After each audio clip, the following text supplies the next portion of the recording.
On this episode of Eat Sleep Drive, I'm going to show you that you don't need expensive products or tools to get a good clean out of your engine bay.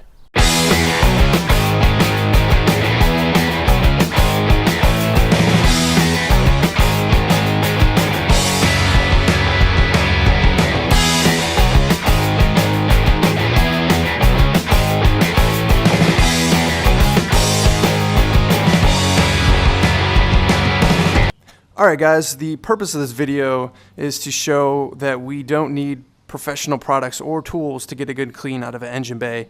You could do it for cheap with some simple products that are probably hanging around your house or that you can acquire very cheaply. So really the first thing that you're going to need is a degreaser. Obviously this is La Totally Orange, or La Totally Awesome Orange all-purpose degreaser. You know, I got this from the dollar store. I'm pretty sure this is just diluted or watered down simple green, and that's also something that you can do. You can get a degreaser and water it down like simple green. I'm pretty sure that's what this is already, and it's super cheap, so I use it on a lot of things. For dressing the engine bay when we're done and kind of protecting it in the future, I'll use a silicone spray. This is Liquid Wrench, but you could probably get away with like a lot of different products on that, but I had that one laying around. This looks like I pulled it from my shower, but it's actually a like detailing or cleaning brush for your car, and a variety of other brushes, toothbrush. And, you know, these are just paintbrushes I had laying around, but you'll need different size brushes to get in nooks and crannies to help agitate the degreaser, which I will show later. And then you'll also need spanners to remove engine bay covers, or you'll definitely want to disconnect the battery. That's always a good idea when you're working in the engine bay around electronics, and especially with water. I also have my trusty leaf blower, which I'm going to use later. You could also use compressed air or something like that to kind of help dry off the engine bay. But that's all the products that we're going to be using today. So let's dive right into cleaning the engine bay. So here's our dirty engine bay. This is an M45 Infinity. So it has a 4.5 liter V8. It's pretty cool. I've already taken off all the engine covers because I hate engine covers, and if you like engine covers, you're a weirdo and you should probably not watch this video. Obviously, if you have engine covers, you're going to want to take them off to clean them, or you're probably not even going to clean your engine bay because you have engine covers, and what the hell's the point? So I already took them off this car and they're in the trash bin, but some things that you want to do for sure is protect the vital components. Obviously, engine bays are made to be made to get a little bit wet because people drive in the rain. But some of the things that you're going to want to remove, depending on the car, obviously this is going to be specific to every vehicle, is I'm going to want to like cover this air box because there's like a gap here, and if I start spraying water all over the place, I'm going to get water in the air box. And no engines like to ingest water, so I'm going to remove this sort of like ram air box, for lack of a better phrase, because it's got this intake right up front here, and hopefully it's just these two fasteners. Still going. Alright, finally, and yeah, we'll just go ahead and drop that down in the engine bay that I'll never probably get. Okay, great. This can come out now. And as you can see, you can, if you look in there, you can see the air filter in there, and we don't want to get that wet. So I've got my trusty bags here. What I'm going to do is just kind of cover this like so, and I'll get a rubber band to put around that. And that'll be nice and secure. The other thing that you're going to want to do, if you can, like cover your alternator. The alternator in this car is down here, and there's really no way for me to cover that. It's going to get wet. But if it's up here and readily available, I'd recommend covering it. But the battery in this car is in this little tray. So remove this guy. And I'm just going to remove the negative battery terminal. It's always a good idea to do that if you are working in the engine bay. Wow, that came off really easy, so it leads me to believe that was loose to begin with. Awesome. So, but it's always a good idea to do that if you're working in the engine bay, especially with like something like water that you can short out electrical components. So first thing to do is prep, cover anything, and remove the or disconnect the battery, and then we can start thinking about spraying down this engine bay. Now that we have our critical components, I'll say, mildly isolated, I'm going to go ahead and start spraying on this degreaser. Once again, this is more or less just diluted simple green, but it's from the dollar store, so it's super cheap.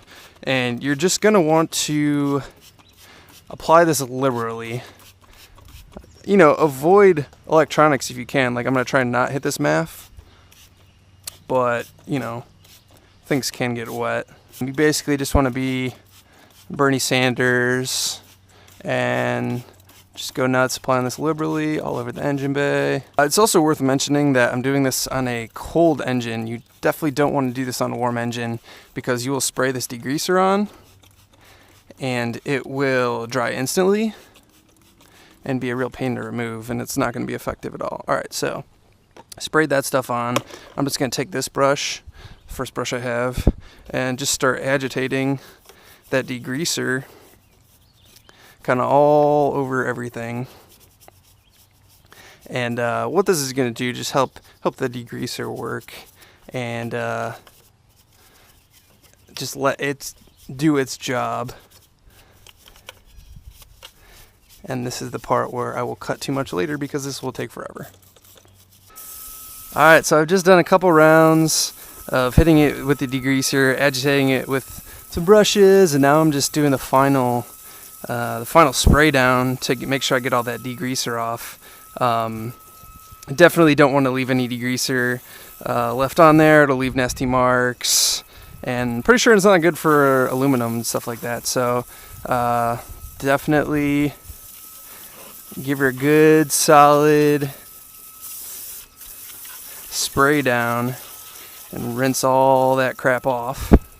Now we have to dry off the engine bay, so I'm going to use this leaf blower just because I will use any excuse to use power tools. You could also use compressed air if you have a compressor, or if you're a super nerd and you have like canned air from your PC build, you could use that too.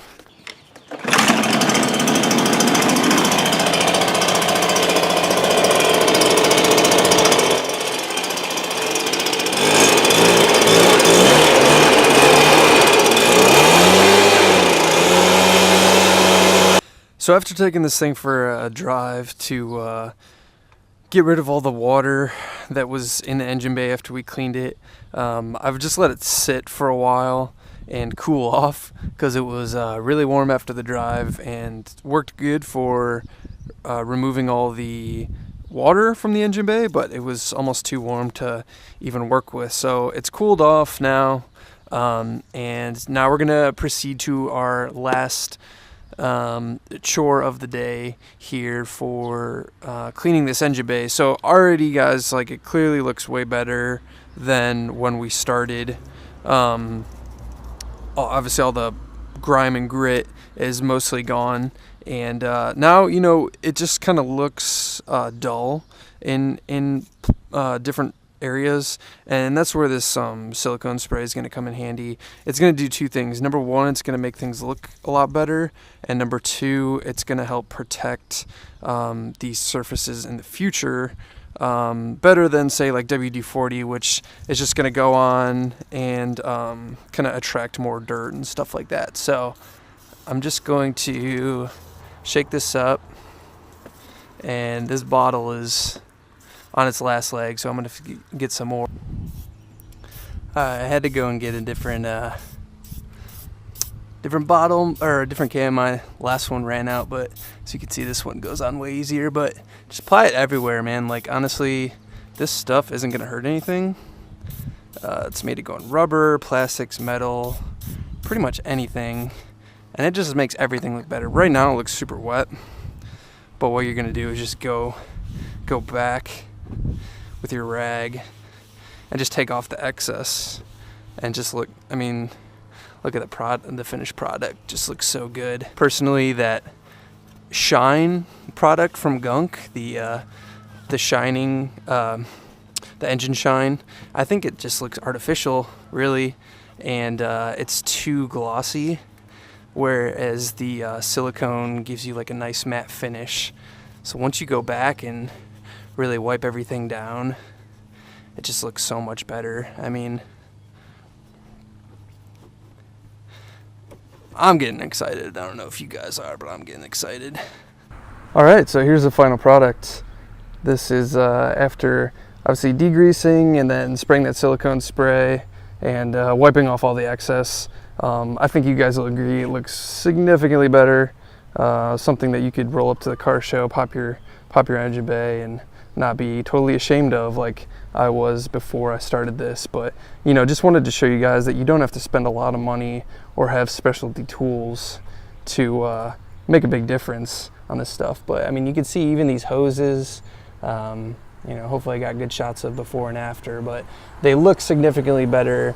You know, they're basically like rehydrated with that silicone, and that silicone's gonna, you know, prevent moisture from getting in the hoses and just kind of protect them for a while to come. So it's really kind of two wins there. You're both protecting and cleaning at the same time, so it looks a lot better and it's gonna last. So if you guys enjoyed this video, please like and subscribe. We have plenty of other videos, how-tos, and other hooning of general vehicles. So yeah, keep watching, and we'll see you guys next time.